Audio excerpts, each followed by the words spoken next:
Good that this message has been set straight, and there's been a lot of controversial talks that Obaseki was the one who masterminded the removal of Frank Okiye and replaced with Honorable. But there are much reports that the air has actually been cleared that Obaseki does not even know about that. But really, we cannot tell if he knew or not. But Onobum spoke about his emergence as the new speaker, and he made it very clear that Obaseki does not know about it. And more details of this I'll bring to you, because of course you want to know what happened and why people have been speculating and thinking that the governor actually masterminded the removal of the former speaker, Frank Okiye, and replaced him with, Onobun, because there were a lot of stories going around that Obaseki needed someone that would be loyal to him, and that was why he picked Onobun as his speaker.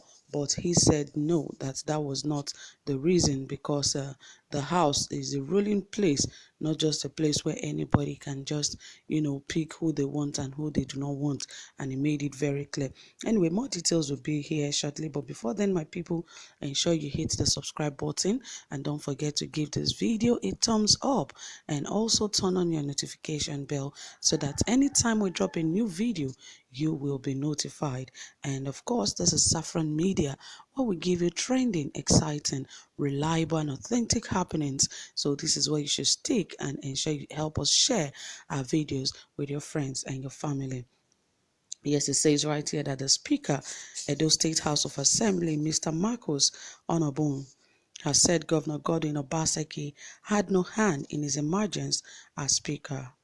Crediting his colleagues for the feat, Onobun said the decision to make him Speaker was the collective decision of the members of the House, adding that the House would not hesitate to discharge its statutory functions of offering checks and balances to the execution or the executive in a non-confrontational manner. Governor Obaseki did not mastermind my emergence as Speaker. We are an arm of government and independent. The House is operating without interference from any quarter, he said. Onobun said that the House had reunited and also gone further to commute the impeachment of the former Speaker to resignation. On the fate of the all 14 All Progressive Congress lawmakers who had yet to be sworn in, the Speaker said the seat of the embattled lawmaker had since been declared vacant, and there is nothing he could do about it. He called on the Independent National Electoral Commission to, as a matter of urgency, conduct an election to fill the vacancies, as the job of 24 lawmakers had become a Herculean task for 9 persons. We look forward to having a complete House, and that is why I want to use this opportunity to call on INEC to quickly conduct an election to fill the vacancies and help the House complete the 24 constituencies represented, he said. And of course, you know that the other 14 lawmakers have been out since 2019 because they refused to show up for their inauguration due to one reason or the other, that they felt it is not their duty to do so at that point in time.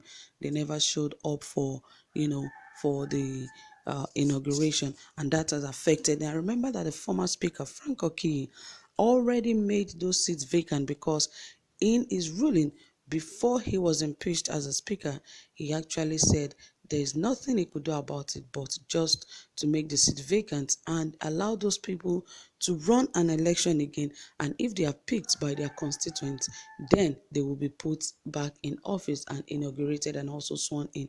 But that is really bad luck for those 14 lawmakers, because they've been deceived out of office. Because definitely that is a problem, some of the problems we have in this country, because people do not go there to serve. If indeed you are going there to serve the people of your constituents, you would not think anything twice without saying you will not go there because it is not your party that is in power, that you will not be sworn in. It is because people go there for selfish reasons, because of their selfish interest, they go there. So instead of them to lead, they think of every way possible to embezzle funds that they will use for personal gain, which is not supposed to be. And that is what has really affected them, because really, if you look at it from the truth point of angle, you see that indeed these people would have done better if they were to actually have the mindset of going to serve their constituents. But because they wanted to steal, they want to loot funds, they want to embezzle funds, they want to cause confusion for the government of the day, it's only backfired on them, and that is what has affected them. And now their seats have been made vacant. There are other people too that want to run for such position. So it's very likely that they have lost that opportunity. And like they would say, an opportunity lost cannot be recovered. Perhaps another opportunity entirely might come, and it might not be the same as that. So they should be very careful on the kind of decisions they make because of party, and that is what is affecting Nigeria today. They have become so political that people begin to forget that some people are there to serve while some are there to steal. But because you believe so much in a particular party, you forget that this thing is not about party. This thing should be more about the individual. What can he do? What are his or her intention? What do they plan to do for their constituent? What do they plan to do for their state? What do they plan to do for their local government? These are the things we should think. These days, people want to go as a local government chairman. They don't even know people in their local environment. They don't even know people in their local place, and they want to become local government chairman. You see councillors, those that will just travel in from nowhere.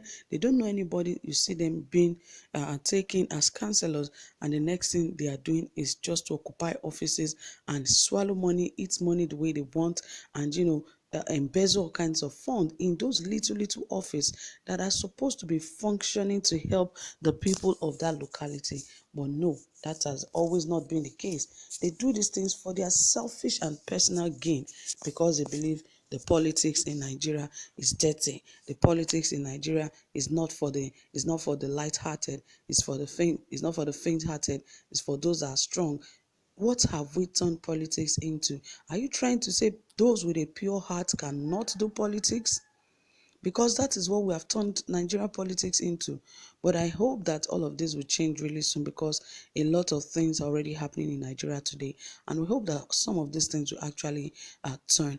And thank God for Obaseki, because he has been cleared by Honorable that he has no hand in the emergence of him being speaker, and also he's not involved with that of the Frank Okiye's case of his impeachment. So guys, that is it from here. Thank you so much for listening. If you have any comment reservations, please drop them in the comment section, and don't forget to give this video a thumbs up. Do have a pleasant time. Bye.